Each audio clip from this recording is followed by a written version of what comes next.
Britain has many castles dotting the landscape, each dating back hundreds of years. These castles have bore witness to massacre, executions and murder. As a result, most claim to be haunted, with witnesses reporting sightings of ghosts and demonic creatures. This is the haunting of Warwick Castle.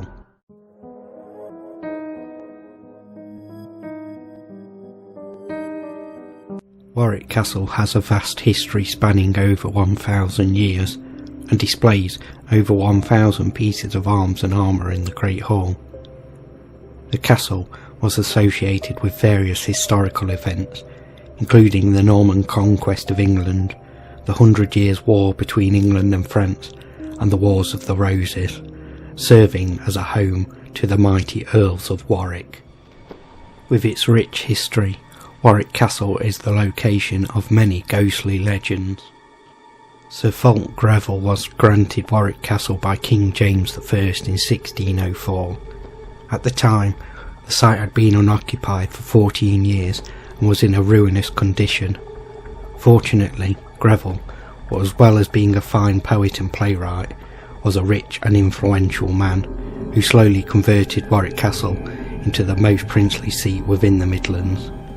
Greville served as Chancellor of the Exchequer from 1614 to 1621. He was later raised to a peerage as Baron Brooke and then appointed Commissioner of the Treasury. 7 years later, thoughts of his mortality led Greville to draw up a will. He had never married and had no children, so he made a little provision for his servant, Ralph Heywood. Heywood was not impressed with the paltry bequest, and in a fit of rage stabbed his master while helping him dress. Horrified at his actions, Heywood sliced his own throat and left Sir Greville to die a prolonged and painful death entirely alone in the South Tower. His moans for help have reportedly been heard, and his spirit is said to emerge from his portrait that hangs in the castle. Greville's ghost returns to the castle to walk the room that was once his study. Here, witnesses have reported catching fleeting glimpses of his sad shade staring at them from the dark corners of the room. Some have fled from his presence at the place where he once composed such prophetic lines as, "If nature did not take delight in blood, she would have made more easy ways to good."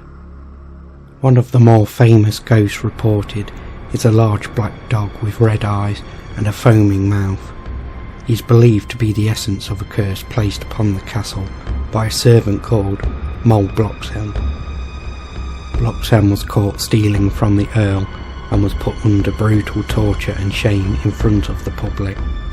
Shortly after this, the dog appeared and started to cause havoc around the castle grounds. The curse was thought to have been broken when the dog was lured off the highest tower into the river below, but today visitors still report seeing the black dog roaming the grounds, terrifying all that see it. But the paranormal activity doesn't end on the walls or rooms of the castle.